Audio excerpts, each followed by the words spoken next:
Rupa alam Indonesia nan indah memang telah diakui oleh dunia.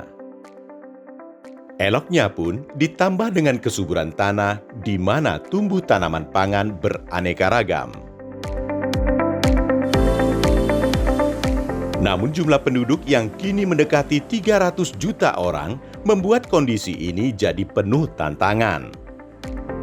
Salah satunya adalah tantangan mencukupi stok pangan masyarakat Indonesia. Penyebabnya adalah mayoritas warga Indonesia masih mengandalkan beras sebagai konsumsi utama mereka. Padahal pasokan bahan pangan dari bulir padi-padian ini sungguh terbatas. Kebiasaan ini tak hanya pada warga yang tinggal di perkotaan, di daerah tumbuh lambat pun mengalami hal serupa. Kewaspadaan ini menjadi perhatian pemerintah lewat Badan Pangan Nasional, karena ketahanan pangan harus terjaga. Teman-teman ya, pangan kuat, Indonesia berdaulat. Aksi nyata terhadap penyediaan konsumsi pangan menjadi prioritas pemerintah. Berbagai upaya diluncurkan untuk mengantisipasi kesulitan tersebut, terutama untuk daerah lambat tumbuh. Badan Pangan Nasional terus fokus, tidak boleh seorang pun yang ditinggalkan. Ancaman krisis pangan dan masih tingginya ketimpangan antar wilayah telah diidentifikasi oleh jajaran kami. Tercapainya kemandirian pangan dan habit pola konsumsi pangan masyarakat berbasis sumber daya lokal menjadi salah satu exit strategi agar persoalan ini terpecahkan. Targetnya adalah 514 kabupaten kota, terutama daerah lambat tumbuh, agar supaya masyarakatnya dapat hidup sehat, aktif, dan produktif secara berkelanjutan. Sejak 2 tahun yang lalu, Badan Pangan Nasional telah menelurkan berbagai program intervensi. Pemberian pangan dengan gizi yang cukup menjadi atensi penuh konsistensi. Selain itu, ada upaya kerja keras untuk menekan laju kenaikan anak stunting hingga aksi cepat tanggap saat terjadi bencana alam.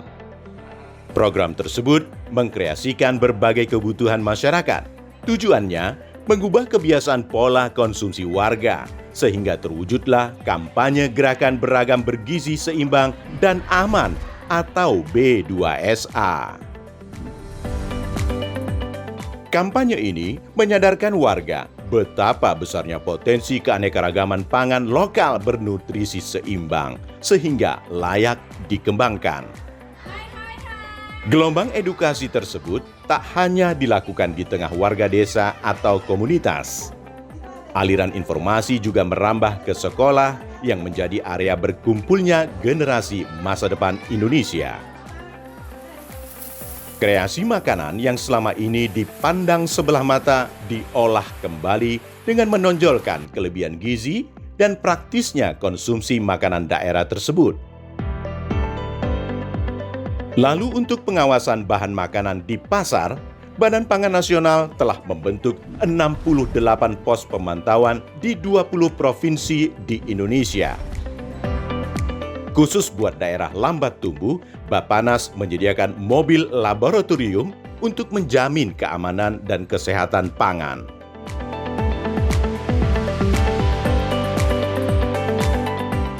Sumber daya manusia juga tak luput dari perhatian Bappenas. Setiap staf dibekali pengetahuan teknis terkait pangan, dari pola pangan harapan hingga pendidikan dan pelatihan bagi penyidik pegawai negeri sipil bidang pangan. Agar rangkaian inovasi berjalan mulus, usaha kecil menengah yang fokus terhadap produksi pangan lokal terus disokong dengan berbagai bantuan. Tentu saja, kerja besar untuk Indonesia ini tak bisa dilakukan sendiri oleh Badan Pangan Nasional. Perlu kerjasama antar lini atau kolaborasi dengan rekan sejawat, pengusaha, atau pihak yang berkepentingan dengan pangan agar dapat menjadi kesuksesan yang paripurna. Penganekaragaman konsumsi dan keamanan pangan adalah fondasi dasar di dalam konteks mewujudkan kemandirian pangan nasional. Oleh karenanya, saya betul-betul mendukung dan memberikan support yang luar biasa. Saya mendukung upaya ini terus digalakan.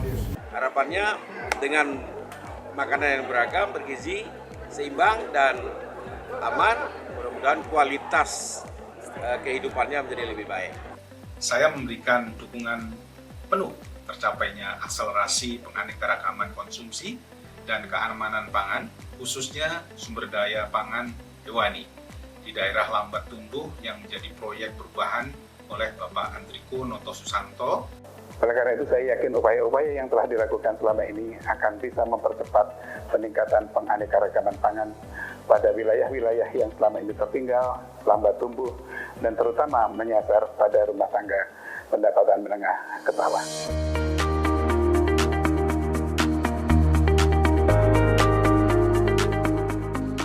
Sinergi antar anak bangsa ini juga membutuhkan percepatan agar setiap program berjalan lancar dan dinamis. Karena regulasi yang kuat dan penuh pemahaman akan mengatasi kendala aturan yang sengkarut bisa tereliminasi dengan segera.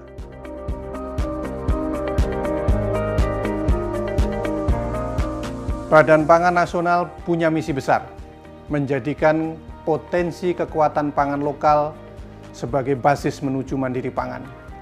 Kami ingin dari Papua dan Maluku bangga dengan sagu sebagai makanan lokalnya, yang juga digemari oleh warga di Jakarta misalnya. Juga sorghum di Nusa Tenggara Timur, serta singkong dan jagung di Jawa, Sumatera, serta Sulawesi dapat diolah menjadi pangan pokok dengan pola konsumsi yang beragam, bergizi seimbang dan aman atau B2SA, sehingga dapat berperan sebagai makanan pokok alternatif beras dan terigu. Terima kasih untuk seluruh pimpinan dan masyarakat Indonesia. Semoga dengan misi ini dapat mewujudkan kedaulatan pangan Indonesia menuju generasi emas 2045. Pangan kuat, Indonesia berdaulat.